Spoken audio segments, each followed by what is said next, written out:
Salut, c'est le Labo du Français, un podcast en français pour débutants, intermédiaires et avancés.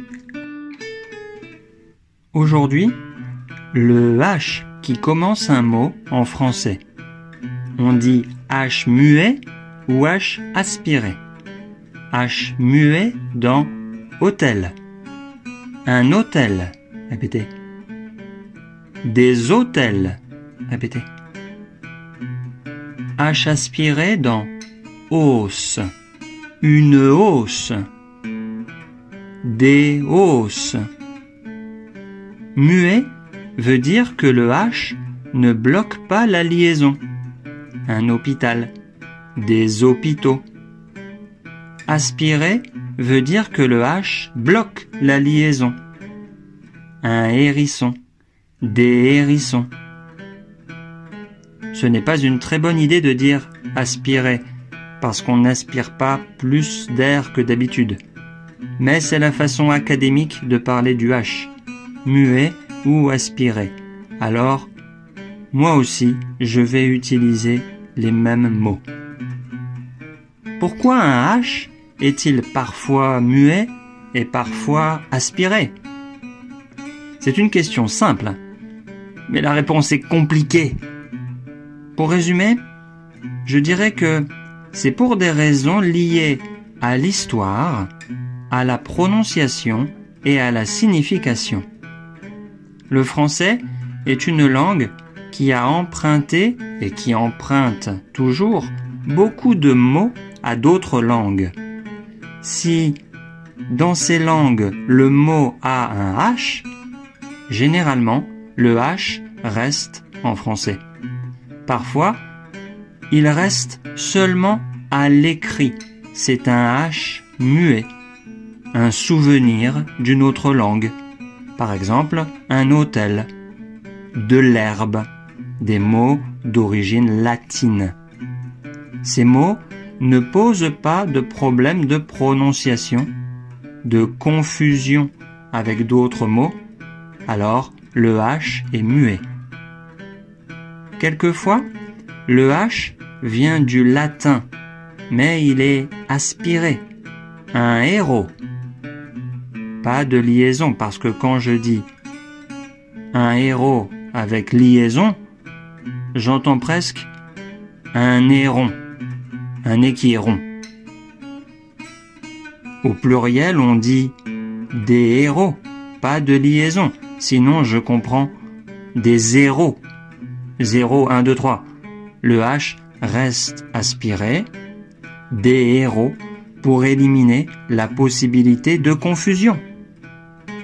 Le mot eau, le contraire de bas, ressemble au mot eau, l'eau à boire.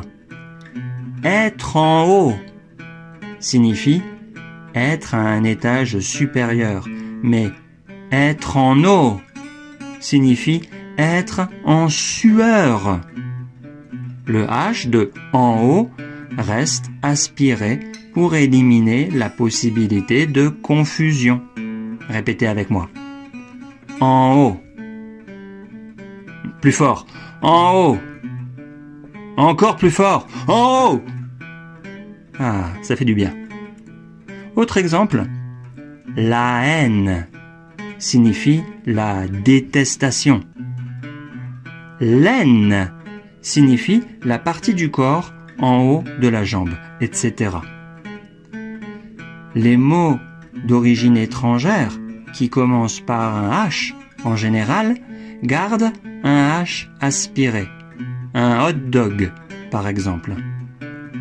Quand ils ne posent pas de problème de confusion, avec le temps et l'utilisation fréquente, les mots perdent leur H aspiré.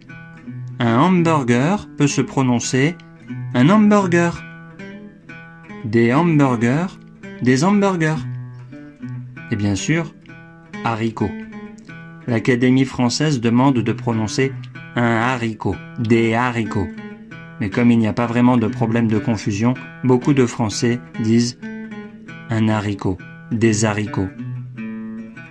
En conclusion, pour vous, les étudiants, c'est difficile parce que vous n'avez pas beaucoup d'associations de sons dans les oreilles. Vous ne savez pas s'il y a un risque de confusion ou pas.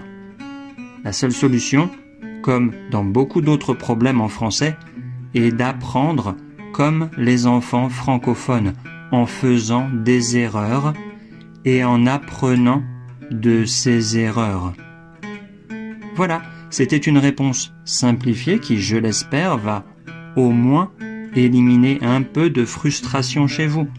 Le H est muet ou aspiré pour des raisons historiques, pour éliminer des risques de confusion.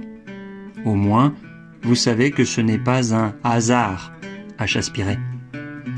Cela dit, si vous avez des cas précis de H à me demander, laissez-moi un commentaire sur les réseaux sociaux. C'est tout pour cette fois. Rendez-vous sur Weibo, Twitter ou Facebook, le Labo du Français, pour avoir le texte de ce podcast. Salut!